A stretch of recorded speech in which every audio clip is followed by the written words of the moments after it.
бізде әртүрлі бағыттағы жаңағы психолог мамандар, қорғаныс істері жөніндегі министрлік өкілдері, сонымен қатар арнайы жоғары оқу орны бойынша кездесулер өтіп жатыр. Бүгін бізде қонақта тағы да бір бүгінгі күннің батыры дейміз, қара күш иесі. Мынау бүгін біздің Қазақстанды бүкіл әлемдік аренада танытып жүрген қол күрестен халықаралық спорт шебері, 3 дүркін Азия чемпионы, сонымен қатар Қазақстан Республикасының 7 дүркін рекордшысы, қазақ күресінен спорт шеберіне үміткер, бүгін Темір Дәулетбақұлы ортамызда. Мен қазір бұл кісіге сөз бермес алдын Темір Дәулетбақұлы туралы кішігірім бейне сюжетке назар аударуларыңызды сұраймын. Яғни бұл кісінің қандай бағытта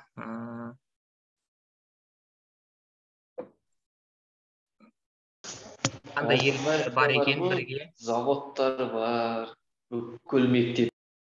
Құрмет қатысушылар, микрофонды өшіріп отырсаңыздар өтініш. Жақсы, мен видеоны қояйын.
Жақсы, біздің бүгінгі қонақпен видео арқылы толық танысты деген ойдамын. Бүгінгі таңда бұл кісі жалпы әскери бағытта да жұмыс істеген, сонымен қатар бүгінгі таңда мынау Балуан Шолақ пен Қажымұқандардың ізін жалғап жүрген біздегі ағамыз Темір Дәулетбақұлы, өзіңізге сөз кезегін береміз.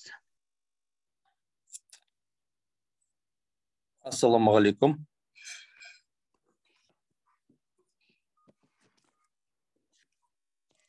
Армысыздар? Естіліп жатыр ма? Даусыңыз естіліп тұр, Темір аға, айта берсеңіз болады. Жалпы құрметті көрермендер, бізде бүгін кездесу еркін форматта болады. Егер сұрақтарыңыз болса, айтар ойларыңыз болса, ашық форматта сөз алып сөйлей берсеңіздер болады. Жақсы, Темір аға, сөз өзіңізде. Армысыздар, ардақты қазақ елі, қадірменді мына жерден мұғалім мырзалар, оқушылар, қаншама халық жиналып отыр екен. Міне жастар орталығының ұйымдастыруымен қазіргі таңда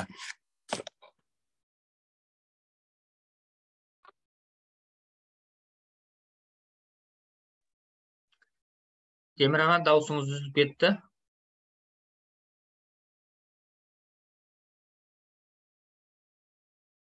Қай жердесіз? Қазір техника ақау болған сияқты. Кішкене күте тұрайық.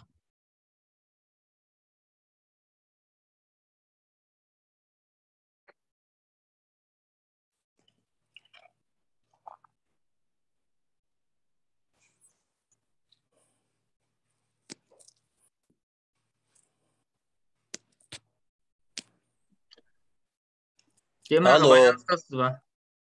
Алло, мен естіп жатыр ма? Естіліп тұр, даусыңыз естіліп тұр, сөйлей беріңіз, камераңыз қосылмады.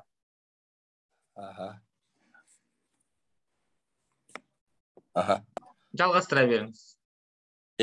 Армысыздар, ардақты ағайындар, қадірменді қазақ елі. Міне бүгін 3-ші күн осылай онлайн әскери тақырыпта, спорттық тақырыпта, психологиялық тақырыпта, әр салада осындай жастар орталығының ұйымдастыруымен жүйелі сабақтар өтуде. Сондықтан бүгінгі тақырыбымыз рухы мықты тұлға деген. Рухы мықты тұлға. Сондықтан сіздермен мен жаңағы өздеріңізге таныстырды. Мынау енді неғып очки тағып алып, неге бұлай очкиін шешпейді дегенде ойда шығар, бірақ өкінішке орай кеше бір жағдайлар болып, көзіме кішкене мынандай травмалар алып қалған жағдайым бар. Сондықтан ер жігіт болғаннан кейін ер жігіттің басынан нелер өліп, не кетпейді. Жігіт адам барлық нәрсе ол Алланың қалауымен ғой. Алла тағала басымызға осындай бір кішігірім сынақ берген шығар. Ол сынақтан да біз өтуіміз керек. Сондықтан очки тағып алды, мына жігіт шешпей отыр деген ойларыңыз болмасын. Құдай қаласа, 2-3 күнде қазір көзіме арнайы емдер алып жатырмын. Алла қаласа бәрі жақсы болса, сіздермен жақсы кездерде жолығамыз. Енді татулық пен берекенің қаймағы бұзылмаған қазақ еліміз ғой. Бірлікті, бір-бірімізді құрметтейтін, бір-бірімізді сыйлайтын. Енді өз басыма келетін болсаңыздар, 1982 жылғы өмірге келгем, Алматы облысында. Қазіргі таңда спорт саласында жұмыс атқарудамын.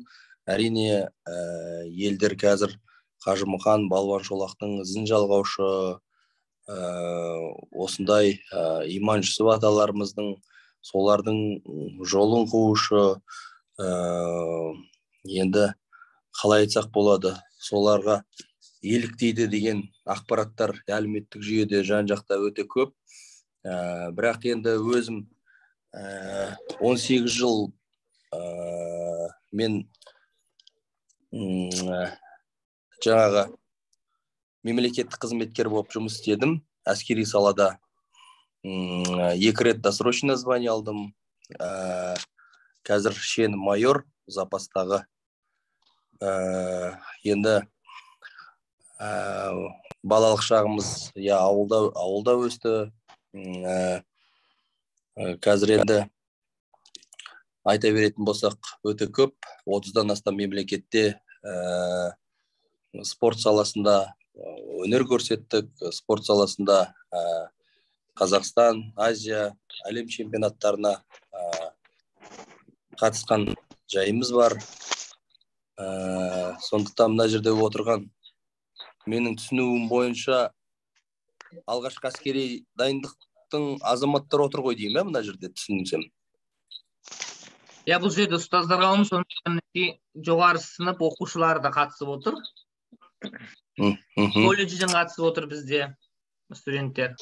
Мектептен қатысып отырмыз. Мынау әскери форма киіп алғандар үлкен оқушылар болу керек, мен түсінгенім Бұл бойынша. транспорт колледжінен қатысып отыр, Абай облысы транспорт колледжі. Жақсы, бүгінгі ардақты ағайындар тақырып енді мұғалімдер қатысып отыр, мына жердегі жас жігіттер қатысып отыр, балалар қатысып отыр дегендей. Бүгінгі тақырыбымыз рухы мықты тұлға. Әрине біздің ата-бабаларымызды айтатын болсаңыз, олар рухы мықты тұлға.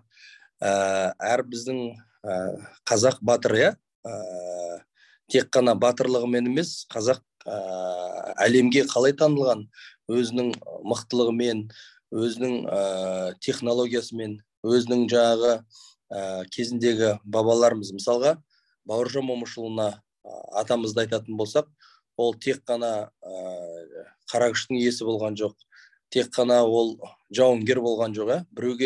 Біреуден үйрену үшін емес, біреуге үйрету үшін отан алдындағы азаматтық борышын атқарған. Мысалға, отан алдындағы азаматтық борыш деп нені айтамыз? Ол біздің әр жігіт, жасы 16-ға келген азамат, ол отан алдындағы азаматтық борышын ел үшін, жер үшін беруге міндетті. Алдыңғы тақырыпта да мысалға сұрайтын болсақ, қазір жастар әскерге отан алдындағы борышына барғылар келмейді. Сондықтан біз ол неден? ол қоғамға байланысты, ол ата-анаға байланысты, ол мұғалімдерге де байланысты деген ойдамыз. Мысалға, Ыбырай Алтынсарин атамыз қиын қыстау кезде ұлт ұстазы болып, осындай балаларға тәрбие берген. Тәрбие бергенде мен жай ғана тәрбие берген жоқпын. Мен елге, қоғамға, қазір республикаға мақтанарлықтай балаларға мен тәрбие бере алдым деп, міне менің шәкірттерім деп, шәкірттерді тәрбиелеген, ашық қасқыр сияқты тәрбиеледім деп айтқан. Сонда кімдер? Мыржақып Дулат, Әлихан Бөкейхан аталарымыз сол Ыбырай атамыздың қолынан шыққан. Сол сияқты құрметті ұстаздар, мына жердегі қаншаға балаларға сіздер сабақ беріп отырсыздар. Әрине, оның бәрін түсінеміз. Балаларға тәрбие бергеннен кейін ол оңай шаруа емес. Ортаға да байланысты. Бір бала алғыр келеді, бір бала білімді келеді, бір бала білекті келеді деген сияқты. Сондықтан бәрінің бір көңілін табуда ол дұрыс шаруа емес. Енді біз рухы тұлға азаматтарымызды жаңағы Бауыржан Момышұлы атамыздан бастадық. Бауыржан Момышұлы атамыз тек қана ол жазушы болған жоқ, әр салада. Өзі 18 жасында, 20 жастарында ерлік жасап, үлкен Москва түбіндегі қоршауларда жаңағы өзінің қанмен жазылған кітабы бар ғой. Құрметті балалар, Бауыржан Момышұлының қандай кітаптарын білесіздер? Оқушылармен бірге ақпараттар алсайықшы мына жерден, иә? Қандай Бауыржан Момышұлы атамыздың қандай кітаптарын білесіздер? Қандай кітаптары бар?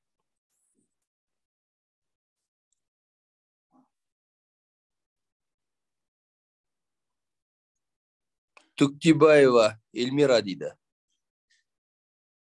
Сол мектептен сұрасақ бола ма екен? Қазір сұрадыңыз, мен бір конференцияда. Иә, сұрай берсеңіз болады. Бауыржан Момышұлының оқушыларыңыз қандай кітаптарын біледі екен? Бауыржан жазылған. Қандай кітаптарды білесіздер? Жазылған.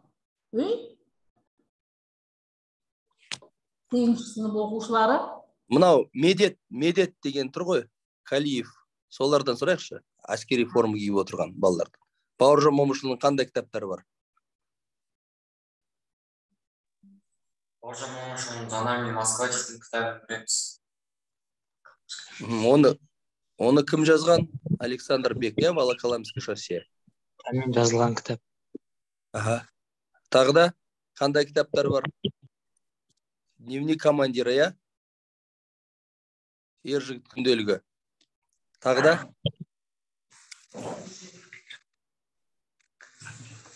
Ақиқат пен арыс деген кітабы бар.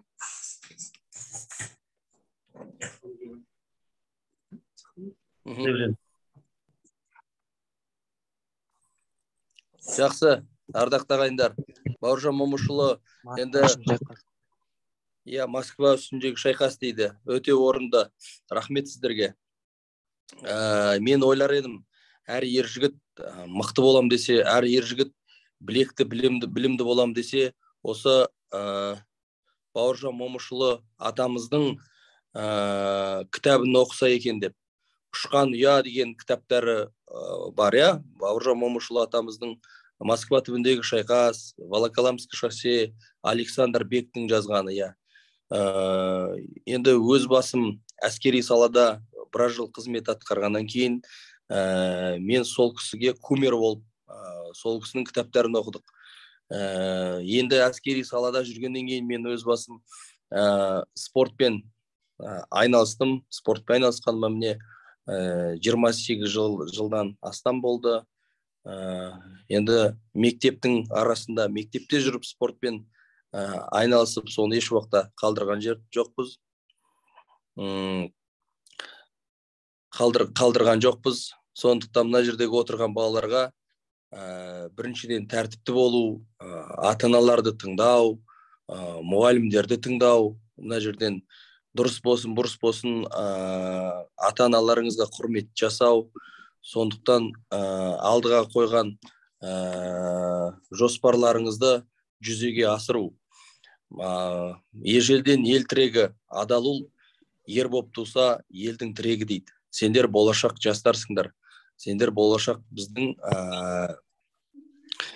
біздің бабаларымыздың, қазақ елінің тірегісіңдер. Көк туды желбірететін болашақ әскер, болашақ спортшы, олар сендер. Қазіргі біздің мысалға Әлихан Бөкейхан бабаларымыз, біздің Рейхстагқа ту тіккен кім?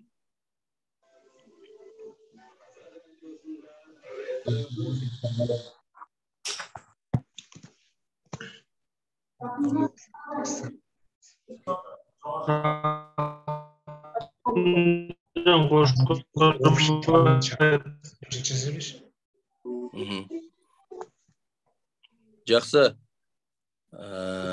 Дауыстарыңыз кейде естіліп, кейде естілмей жатыр. Құрметті мұғалімдер және оқушылар. Сіздермен біздер былай қаратай қарым-қатынаста жұмыс істеу үшін мына жерден Абай облысының колледжіне және 74-ші мектеп Медет дейді Калиев. Осыларға, содан кейін Юлия Александровна дейді. Соларға балаларға сұрақ дайындатыңыздар. Сұрақ қазір мен қосқан кезде сіздердің сұрақтарыңыз дайын тұрсын. Сол құрметті ағайындар, біздің мысалға спорт жағынан келетін болсақ, Олимпиада чемпиондары тұңғыш кім деп айтсақ болады? Құрметті балалар, қандай Олимпиада чемпиондары бар бізде?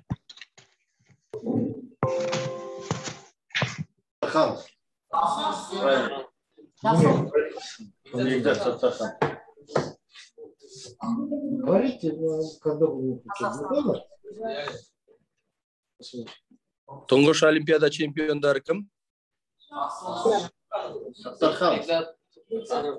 Юрий Величенко.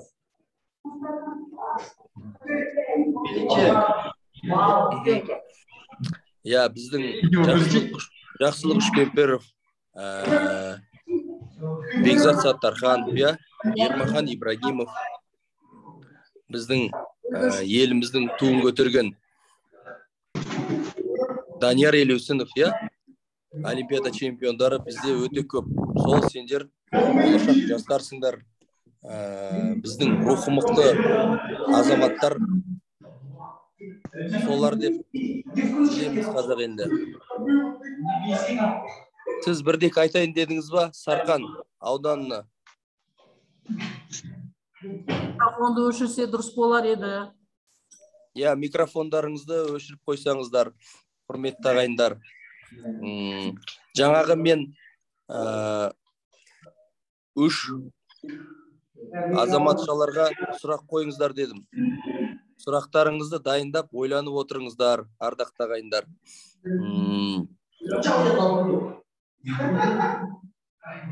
Біздің рухы мықты тұлға деп біздің Қабанбай, Бөгенбай аталарымызды айтуға болады.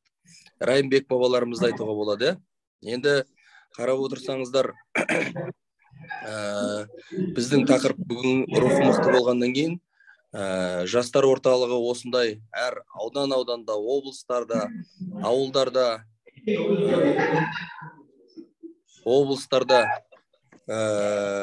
қалалық жерлерде осындай іс-шараларды ұйымдастырғаннан кейін біз әр тақырыпта осылай жас балалармен жұмыс істейміз. Неге дейсіздер ма? Ол біздің болашақ жастарымызға спортпен шыңдалуға, біліммен нұрлануға. Біздің мысалға қазіргі таңдағы айтылып атқан сөздерді кейбір жастар ұғып атады, кейбір жастар ұқпай жатады. Жаңа өздеріңіз көрсеткендей, былтырғы жылы Шымкент қаласында арнайы Қажымқан атамыздың 150 жылдығын арнап 30 қадам түйе көтердім.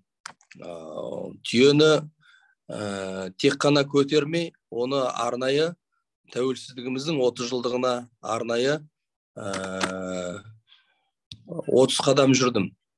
Ол ненің белгісі? Ол біздің ата-бабаларымыздың жасаған ізгі, ата-бабаларымыз рухы мықты, жаңағы өте үлкен тұлға болған. Қазір сол сияқты сендер де біздің бабаларымыздың жолын жалғайтын азаматшалар боласыздар.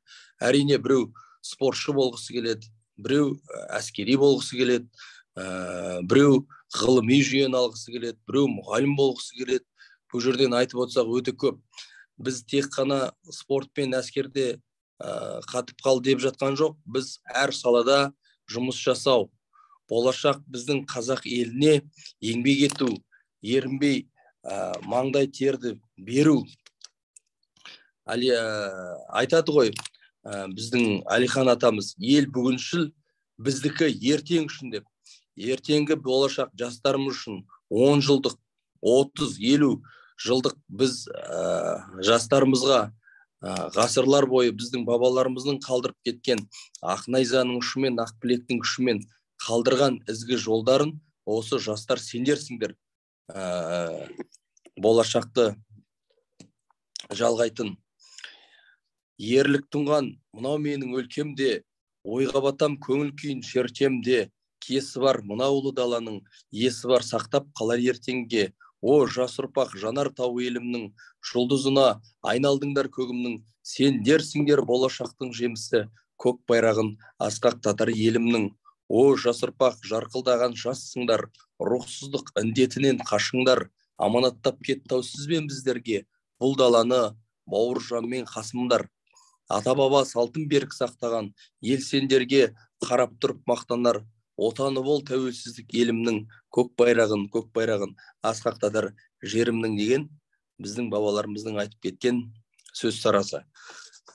Сондықтан құрметті мұғалімдер, құрметті оқушылар, мына жерден жаңағы әскери киім киіп тұрған балалардан қайсы сұрақ сұрайықшы? Медет Қалиев деген мына оқушылардан әскери киім киіп тұрған жаңағы. Сіздің бұл спорт таңдауыңыз, сіздің бұл спорт жолында қандай ең алғашқы қадамдарыңыз болды? Сол спорт түрін таңдауға түрткі не болды? Дұрыс естілмей тұр. Сіздің бұл спорт түрін таңдауға қандай ең алғашқы қадамдарыңыз болды? Бұл спорт түрін таңдауға не түрткі болды?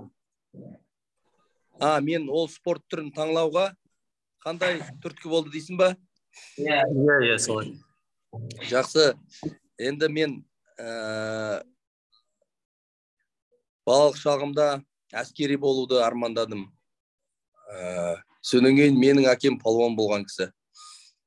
Әкем бір қолмен өгіз тартқан. Содан кейін екінші ерлігі кезінде колхоз совхоз болған кезде менімен бірге еріп барып үлкен базда сонымен маған айтты: "Ей, сен мынау жылқы ізде" деді. Атты. Сонымен 3 күн, ол кезде мен кішкентай баламын. Әкеммен бірге іздеп жүрдік, таппадық. Бір жұма іздедік, таба алмадық. Содан кейін үлкен егістік бар. Егістікке барып, сол егістіктен қасында бегесі ат базы бар екен. Сол базға барып, охраннигінен сұрадық: "Бізде осындай жылқы жоғалттық" деп. "Ой, жылқыңыз осындай жерде, міне, бір жұмадан асты, осындай қамап қойып жатырмыз, жылқыңызды іздейтін ешкім жоқ" деп. Сонда енді әкеміз 12 баланың, мен сол 11-шісімін, 12 баланың әкесі ғой. Сонда жаңағы жылқының штрафы көбейіп кеткен. Сонда мен енді ойнап жүрген баламын, ана охранник екеуі сөзге келіспей жатады. Оның штрафы көбейді, енді жағдай нашарлау. Сол кезде әкем бір мінез көрсеткендей болды, деп басын бір сілкіп жүр деп. Сонымен мен артыма бір қарадым, базды көрдім, бірақ қара құлпыны байқадым. Қара құлпы жаңағы баздағы. Соны енді әрине, әке балаға үлгі ғой. Айтады ғой, алдында әкесі кетіп бара жатса, артындағы баласына, балам, мынау артымдағы ізді абайлап бас, шұңқырға түсіп кетпе деп. Жоқ, әке, сіз алдыға дұрыс қадам басыңыз, сол сіз жүрген ізбен мен жүрем деп. Сондықтан әкемізге қарап, біз сол кісінің ізін бастық.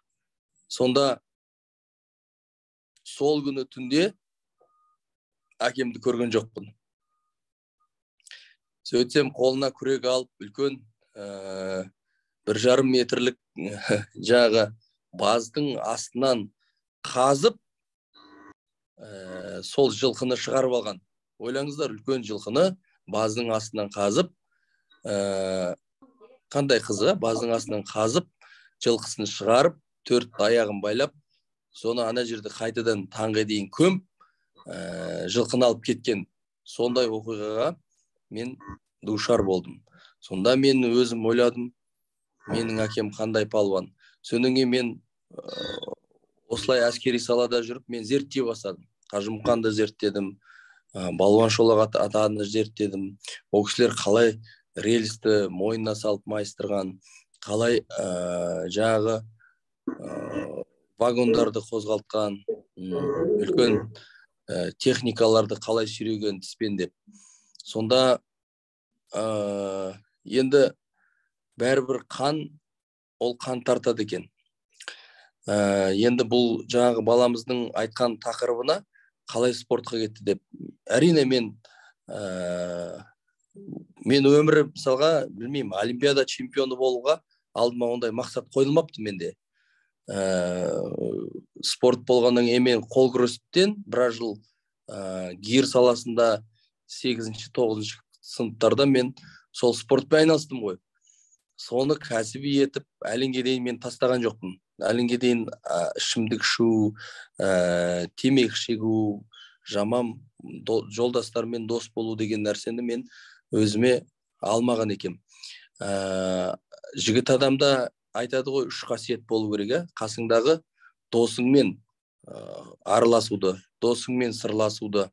Қасыңдағы досың жақсы болса, сен өмірде талай жетістіктер мен жемістерді бағындырасың. Досың нашар болса, сен бұл өмірде алдыңа қойған мақсатқа жете алмайсың. Өйткені не, дос бүгін бар, ертең жоқ болатын достар бар. Екінші бағыт, мына жерде үлкен жігіттер де отыр, үйленгендер де, үйленбегендер де, олар жаңағы жар таңлау, жар таңлау. Үшіншісі қандай болу керек? Үшінші қасиет. Мамандықтан шатастыру. Ой, міне, азамат. Кім айтты бұны? Ақсу ауданы Абай орта мектебі. Міне, мамандық деп айтып жатыр мына жердегі. Өте белсенді қатысып, мына жерде ниетін білдіріп отқан азаматшаларға біз арнайы хаттама жібереміз. Зейін қойып тыңдап, осындай мектептерді деп. Өткені мына жерден біз арнайы осылай әлеуметтік жүйеде сабақтар өткізілген, шеберлік сабақтарын өткізілген кейін жастар орталығынан бұл жерден бәрін әлеуметтік экран арқылы, видеозапистар арқылы бәрін бұл жерде қадағаланып отыр. Кім қалай етті? Өткені министерствоның хаты бойынша бұл жерден әр бағытта жұмыс атқарылып жатыр. Құрметті азаматтар, сіздер ойламаңыздар. Мысалға, мына жерден кейбір-екі бала қалғып ұйықтап отырған балаларды көріп тұрмын. Бір-екі бала бұзықтық жасап отыр ана жерде. Біреу мынаны өшіріп қойып сот күш қолап отырған балаларды байқап отырмын. Сондықтан бүгін пайдалы ақпараттардың бәрін сіздер мынау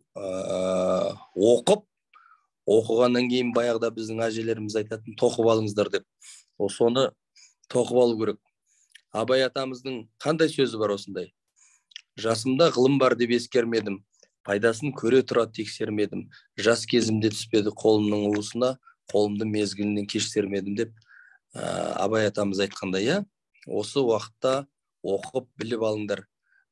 Көп өмір жаңағы жағдай болғаннан кейін көп нәрсе Алла тағаланың сынақтар болады. Жаңағыны айтып кеткендей, кеше ғана бізде бір Алланың берген сынағы болды. Очкиді сол үшін тағып алған жайымыз бар кішкене. Мынау көзімізге бір Алланың бір сынағы жағдайлар болды. Сондықтан жаңағы Медет Калиев бауырымыздың сұрағын толықтай жауап бердім деп ойлаймын. Спорт, өмір бақи менде спорт болды. Сол спортпен мен айналыстым. Содан кейін әкемді зерттедім. Әкем маған үлгі көрсетті. Әкемнің жолын қудым. Одан кейін менің ең бірінші Қажымқан Балуан Шолақ аталарымыздың жолын қуып, мен ермей осы спортты алған жайым бар. Ары қарай келесі сұрақ.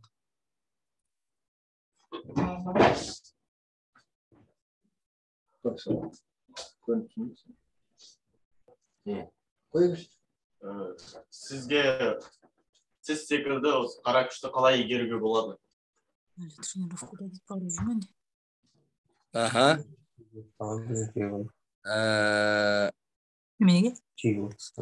Өте орынды. Атың кім? Ал, айтатын. Қара күш енді біріншіден Алла тағала береді, қаннан да келуі мүмкін. Екіншіден біздің енді үлкен Қабанбай, Бөгенбай, Наурызбай бабаларымыз бар, Алпамыс батырымыз бар, Қажымқан батырымыз бар, Балуан Шолақ батырымыз бар. Кейде мен осылай сіздер сияқты отырған кезде мен Алматыдағы курсант болдым. Военный институтта курсант болдым. Содан кейін 2 жыл әскерде болдым. Әскерден кейін контрактник болып жұмыс атқардым. Одан кейін мен офицер болып қызмет атқардым. Сол кезде мен көп нәрсеге көңілім толмайтын. Неге осылар іспен неге көрсетілмейді? Жай сөзбен ғана айтылады деп осындай бізге тақырыптарды айтады. Бірақ мен сол кезде тірі Қажымқандарды көргім келді. Тірі бұқамен алысқандарды, тірі жаңағы машина сүйрегендерді, тірідей түйе көтерген, білмеймін, өзімнің арманымда шығар, өзімнің жаңағы алдыға қойған мақсатымда шығар, соны көргім келді. Соны мен жасап көрдім. Осылай сіздер сияқты сабақта отырған кезде, кешкі сағат 6-дан кейін сабақта отырған кезде мен армандайтынмын. Спорттан бір нәтиже шығарсам деп. Жаңа айттым ғой, мен олимпиада чемпионы болмасам да, мен осы бір елге бір қазақтың туын көтеретін бір азамат болсам екен деп армандайтын. Шіркін-ай, осы елге қызмет. Өткені мына жердегі қаншама жас балалар отырғаннан кейін сендер қазақтың, қазақ елінің батырсыңдар. Кейде айтады ғой, кім баласы дегенде, анау Мұраттың баласымын, Дәулеттің баласымын, Болаттың баласымын деп. Әрине, ол сіздер бала екендеріңіз айдан анық. Бірақ сіздер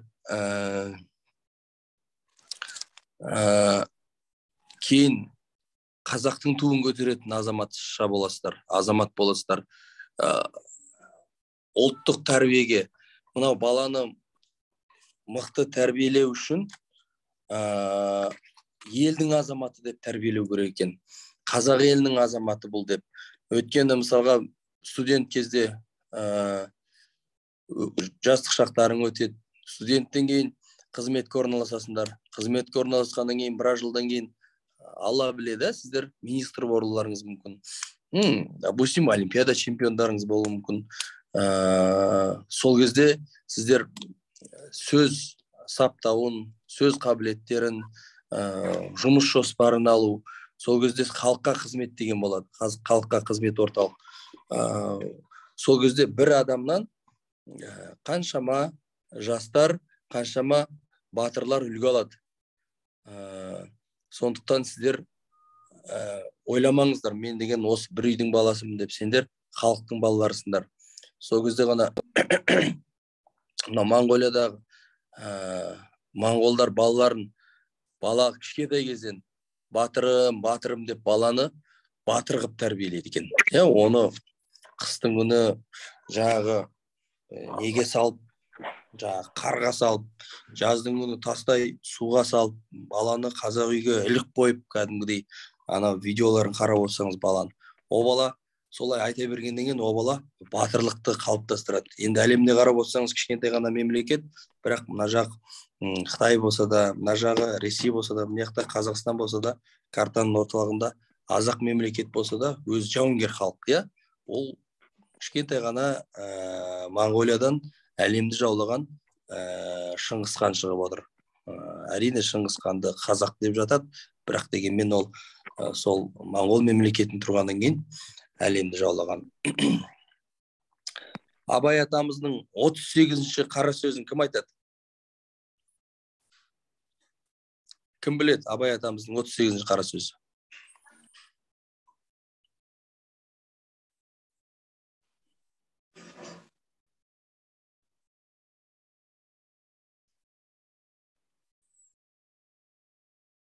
Бар ма білетіндер?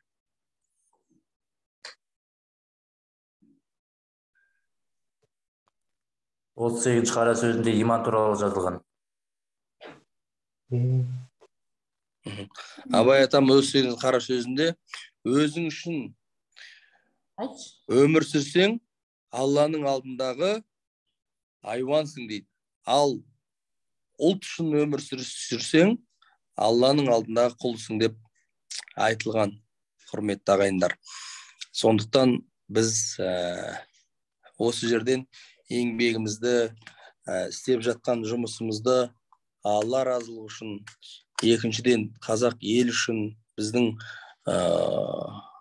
ата-бабаларымыз Ақнайзаның ұшымен, Ақбілектің ұшымен байтақ даламызды әлемдегі 9-шы орын алатын жерді бізге алып кеп берді. Біз соны жалғастырып, болашақ жастарға үлгі ретінде ары қарай біз жалғастыруға міндеттіміз. Соны біз беру керекпіз. Шәкәрім аталарымыз, Абай аталарымыз өмірден қаншама шықты ғой. Сондықтан мына жерде әр отырған жастар, әр отырған мұғалімдер, ата-аналар, біз ел үшін еңбек ету керекпіз.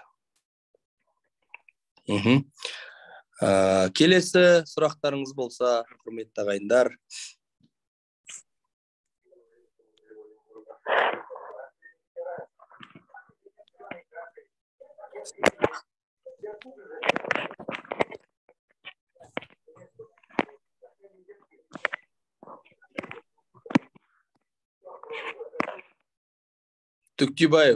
Түктибаева, осы жерден балалардың сұрақтары керек. Қандай сұрақ? Балалардың өз бүгін жаңа айтты ғой, еркін тақырыпта мен сіздерге тексеру емес, мен сіздерге бұл жерден жағы министерстводан, басқа да управление ақпараттан емес, жас балалармен жұмыс істегіміз келеді, еркін тақырыпта. Бұлардың қандай армандары бар, қандай ойлары бар, қандай болашаққа деген жарқын жүзді болашақтар қалай екен, сол салаларда балалардан мен мына жерден сұрақтар күтем. Сұрақтар сендер ойланып отырып, тек қана ұйықтап отырмау керексіңдер. Балалар, қазір уақыт өте тығыз қалды. Бар нәрсені пайдаланып, біз бір-бірімізбен осылай ақпарат алысып, бір-бірімізге сұрақ жауаптар берсек. Жақсы түсінікті. Менде қазір бір оқушым отыр, сізге сұрақ қояйын деп тұр. Рұқсат етсеңіз. әрине сізді бірінші орында. Саламатсыз. Қазіргі заманда Қажымұқан сияқты адамдар табыла ма? Өте орынды. Қазіргі заманда Қажымұқан сияқты адамдар қалай айтсам болады екен? Жоқ дейін десем, әрине бар дейін десем, мен көзбен әлі көрген жоқпын. Бірақ дегенмен біз енді әлемді бағындырған халықпыз ғой. Біз жоқ деп айтуымыз мүмкін емес. Қазіргі заманда Қажымұқандар әр қазақ батыр. Мысалға күш атасын танымас дейді. Мына жердегі отырған сендер де нағыз батыр, нағыз Қажымұқанның қаны бар, Балуан Шолақ аталарымыздың қаны бар. Сондай сендер Бауыржан Момышұлы аталарымыздың қаны бар, батырсыздар. Бұл жерден күш атасын танымас қазіргі таңда мысалға өте жастар көп, Қажымұқандар көп. Жақында мен анау алыптар сайысын өткіздім. Алыптар сайысы деген енді Алла қаласа әр қалада, әр облыста осындай жарыстар, күш атасын танымас мықты жігіттер бұл жерге қатысады. Сонда мен алыптар сайысын өткізген кезде сол жерден көрдім. Нағыз Қажымұқандар, нағыз сіздер интернетке алыптар сайысы деп кірсеңіздер, сол жерден көрінеді. Толағай алыптар сайысы. Сол кезде көрдім мен Қажымұқандарды. Қонаев қаласында бүткіл Қазақстанның мықты Қажымұқандарын жинадым. Сол кезде мен байқадым, менен өткен, менен мықты, менен алып күш иесі Қажымұқандар бар екенін көрдім. Сондықтан сендер алдыларыңа мақсат қойсаңдар, Қажымұқаннан өткен, мықты мотиваторлардан да өткен, мықты технолог боласыңдар, мінерді генерал боласыңдар. Тек қана мақсатың айқын болса, арманың орындалады. Тәуекел деген жел қайық, өтесің де кетесің. Уайым деген тұңғиық, бадасында кетесің. Тек қана тәуекел болу керек.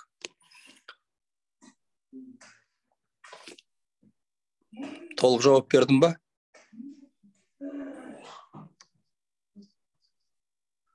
Алло. Қалай естіп жатсыздар?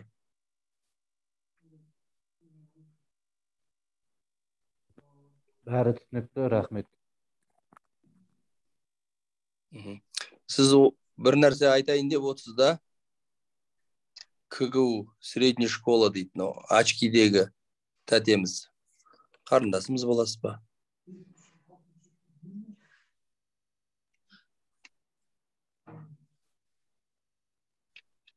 Бір нәрсе айтайын дедіңіз ба? Жоқ, тыңдап отырмын мен сізді. Рахмет сізге, өте қызықты, маңызды кездесу өткізіп отырсыздар. Осындай онлайн кездесулер көп болса деп ойлаймыз. Бүкіл қазақ еліне, жас ұрпаққа үлгі ретінде сіз үшін өте қуаныштымыз дейді. Содан кейін сұрақ қойып, сіздің ойыңызша осы өмірде қандай қателіктерді ешқашан қайталауға болмайды дейді. Құрметті ағайындар, мен енді өзім 13 жаста анамнан айырылып қалдым. Сол өмірдегі ең қатты қателік, мен айтайын дегенім сіздерге, аналарыңыз тірі болса, сол аналарыңызды құрметтесеңіздер екен. Аналарыңызға құрмет жасап, сол аналарыңызды қатты құшақтап сүйсеңіздер екен деймін.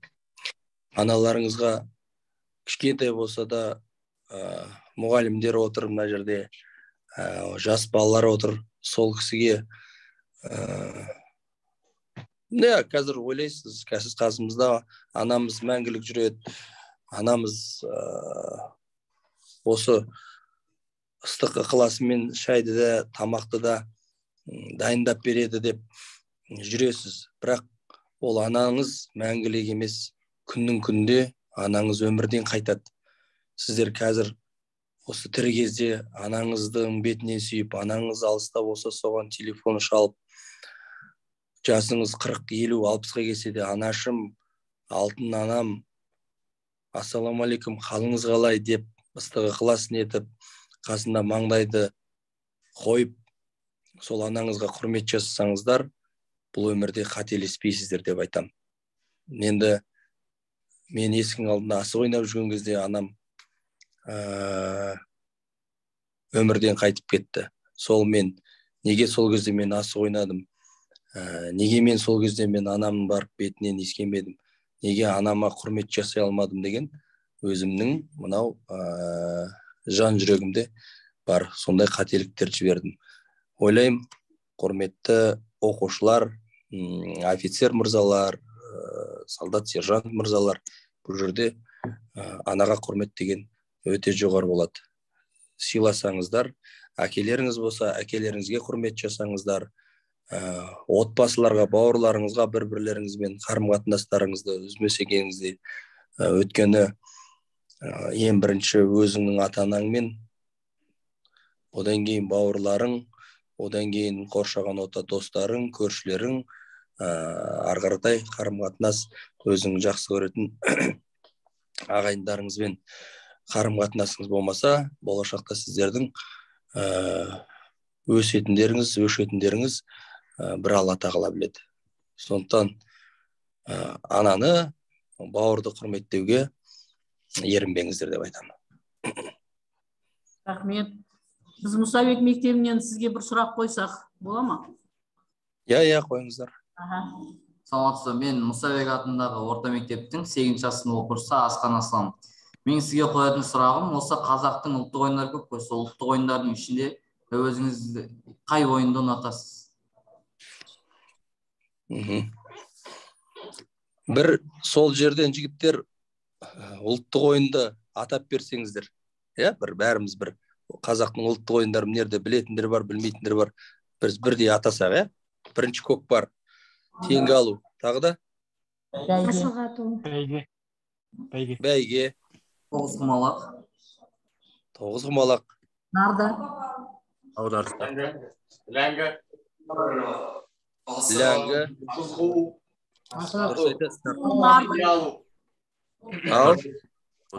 Асық ату. Ой, керемет. Тағы да?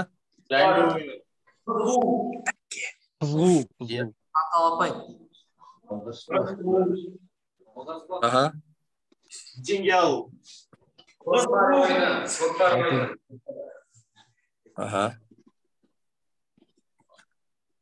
Садақ ату, я?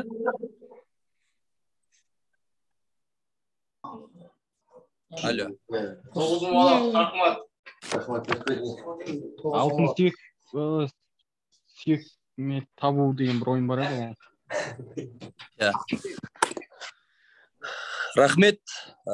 Енді солардың ішіндегі ең өзім әрине ұлттық ойын болғаннан кейін, мен ұлттық спортпен айналысқаннан кейін әр спорт жақын. Асықта аттық, ләңгінде тептік, көкпарды ойнадық, қызғуда,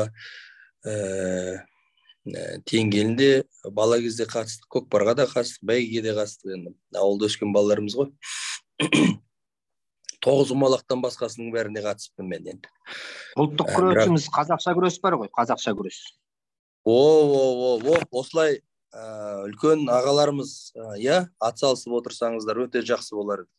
Жаңа сіз айтып отырсыз, қажымқандар жоқ деп. Қазіргі біздің елімізде әлемде бағындырып жатқан қажымқандар бар ғой. Барысты көресіз бе? Қазақстан барысын неше жыл өткен. Сонда нағыз қажымқандар сол ғой. Артқы осы жастарға үлгі болатын қажымқандарымыз. Оны да айтып отырмыз. Қажымқан жоқ дейсіз. Нағыз қажымқандар сол.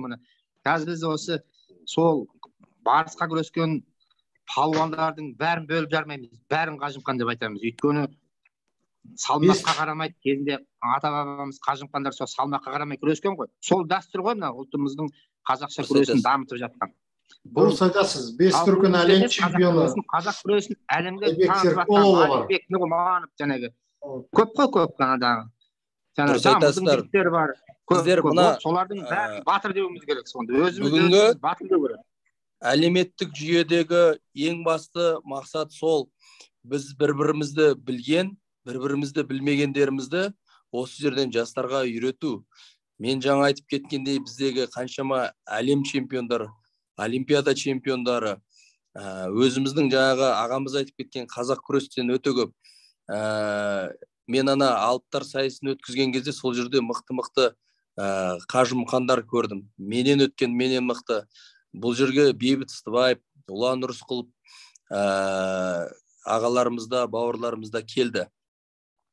Сол жерден, осы жерден маған қызық болып жатқаны, сіз ағалар, сіздер де атсалысып отырсаңыздар, өйткені сіздер атсалысып осындай бір-бірімізге білген нәрселерімізді қосып балаларға үйретіп жататын болсақ, онда біз үшін кішкене болса да бүгінгі тақырыбымыз өте жоғары дәрежеде. Өткені енді жаңағы ініміздің айтып кеткен ұлттық спорт түрлеріндегі жаңа қаншама айтып кеттік, ең соңында қазақша күрес қосылды. Мен қазақша күрестен спорт шеберін үміткер азамат ретінде бала кезден қазақша күреспен айналыстым мен өз басым. Әрине Қазақстанды жеңе алмадым, бірақ дегенмен өзім алдыма әскерде именно қазақша күрес жоқ болды менде. Мен мынау Семей қаласында Георгиевкада әскери борышымды атқардым. Сол жерде Семейде жаңағы спецподразделение разведротада служить еттік. Күрескіміз келді, ол кезде гыртасымен жаңағы қол күрес качки дейді ғой, темір терсек көтеру. Солай болды. И арасында рукопашный бойға да қатысқанымыз жайымыз бар. Соны академияға түскен кезде мен академиядан спорт көргенім жоқ, жаңағы күрес. Біз сол жерде темір терсекпен айналыстық. Не важно, кім қандай спорттың түрі өте көп. Суда жүзесіз ба, жоқ сіз аттың үстінде спорт садақ атасыз ба, жоқ сіз вольникпен күресесіз ба, бірақ сол спортты алдыңызға кәсіби түрде мақсат қойып, мысалға ләңгі тепсеңіз де ләңгіні мысалға әлем аренасында шығару. Асық атсаңыз да сол асықтың ең үздігі болу. Сіз теңге алу спортын дамытам десеңіз, сол бір спортта қатысып соны жетістікке жету. Жетістікке жетпей жатып, бұл жерден ой деп, мысалға кейбір әкелер бар ғой, өз ауыздарында темекі болады, мына жағында 100 граммдарын ішіп алады. Балам, неге спортпен айналыспайсың? Балам, сен неге ләңгі теппейсің? Деп балаға жағдай жасамай жатып айтады. Сонда балаға жағдай жасап, содан кейін әкелік парызды атқарып барып, артымдағы ұрпақты өсіргеннен кейін сол балаға үлгі жасаған дұрыс деп ойлаймын. Ал жаңағы ініміздің айтып отырған сөзі өте орынды. Осы жерден мен ұлттық спорт көкпар. Көкпарды мен жақсы көрем. Көкпарды ауылға барған сайын тартып отырамыз. Рахмет Ары жауабыңыз. қарай. Сәлеметсіз бе? Сіз мені естіп тұрсыз ба? Сәлеметсіз бе? Иә, естіп тұрмыз. Біз 47-ші жалпы білім беретін мектебінен 8-ші естіп тұрмыз. оқушылары сіздің дәрісіңізді тыңдап отырмыз. Сізге алғысымыз шексіз. Өте жақсы ақпараттар айтып жатырсыз. Өте құнды, керекті ақпараттар айтылып жатыр. 8-ші сыныптың оқушысының сізге қоятын сұрағы бар. Қойыңыздар. Сіз бағана қазақ ата-бабаларымыздың қара күші туралы айтып жатырсыз. Ал кішкентай кезіңізде тіл байлығы жағынан қай ақындарды оқығансыз? Өсіңіз, өркендеңіз, асқындаңыз, бірақ та биікпін деп тасқынбаңыз. Сен мықты, ана осал, мен орташа, бәріміз бір аспанның астындамыз. Сіздің ой біздің оймен бірікпейді. Жүріңіз бұл өмірде жүрмейлі. Ойлаңыз, арзан атақ сасығырыз. Сіздермен біздер кеткенде бұл жалған қайтып келмейді деп. Кім айтқан? Бұл кімнің сөзі, оқушылар?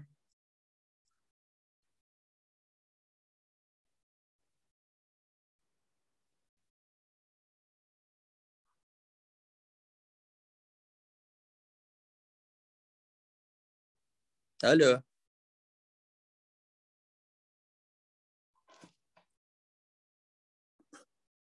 Алло. Сізге сізге балалар сұрақ қойып отыр ғой, сол сұраққа жауап берсеңіз, қайтадан тосын қайта балаларға сұрақ қойып отырсыз.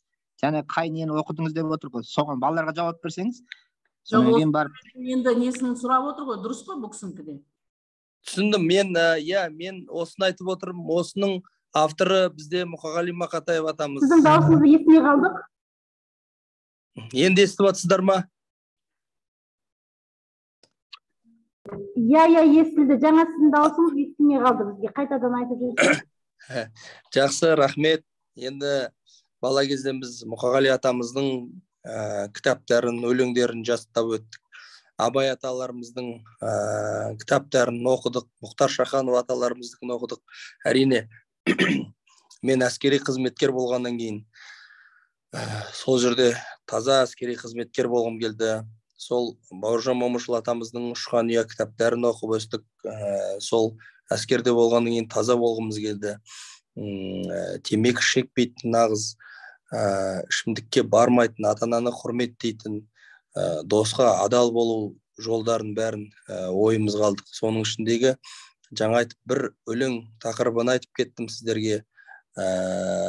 Мұқағали атамыздың сол кісіні біз оқып, сол кісінің өлеңдерін жаттадық.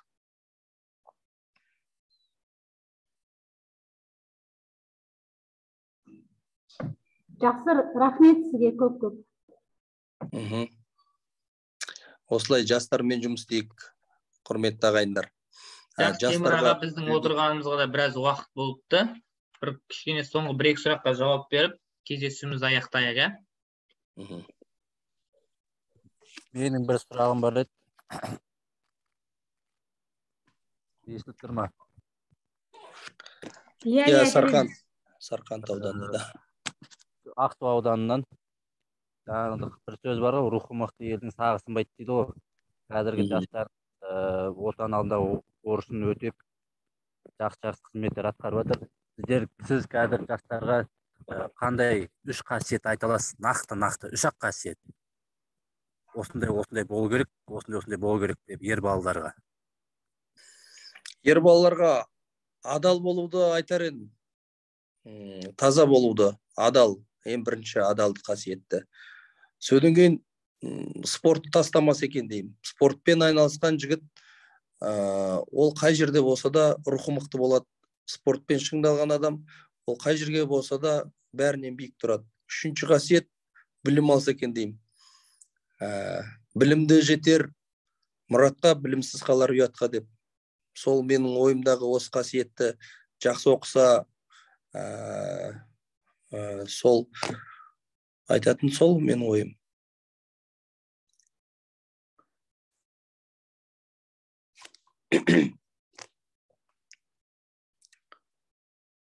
Алло, қалай?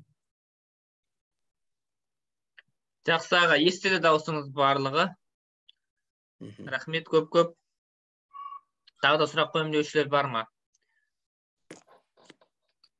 Бәрі түсті, рахмет, антенна ұстамай қалды. Жақсы, рахмет. Бізде де ауылды жер болғандықтан интернет желісі кішкене үзіліп кетіп жатып, көп нәрсе естіліңкіремей жатты. Сол жағынан кішкене қиындық туып жатыр. Рахмет көп-көп, өте керемет дәріс болды деп ойлаймын өз басым. Мына ұл балаларға осындай дәрістерді жиірек берсе екен деп сіздерден сұраймыз, ұсыныс ретінде. Жақсы, рахмет көп-көп. Жақсы, сіздерге рахмет. Енді естілмей қалған жерлер, сабақтың барлығы запись жүріп жатыр. Барлығы YouTube-қа салынады біз арнайы каналға, содан кейін тағы да қосымша ақпараттар жіберетін боламыз. Олай болса, Темір аға, бүгінгі кездесуімізді аяқтайық. Шынымен де 1 сағаттан астам уақыт отырыппыз. 1,5 сағатқа дейін жетіп қалды ма? 1 сағаттан асыпты уақыт. Барша қатысқан жандарға, оқушыларға, ұстаздар қауымына алғысымызды білдіреміз шын жүректен.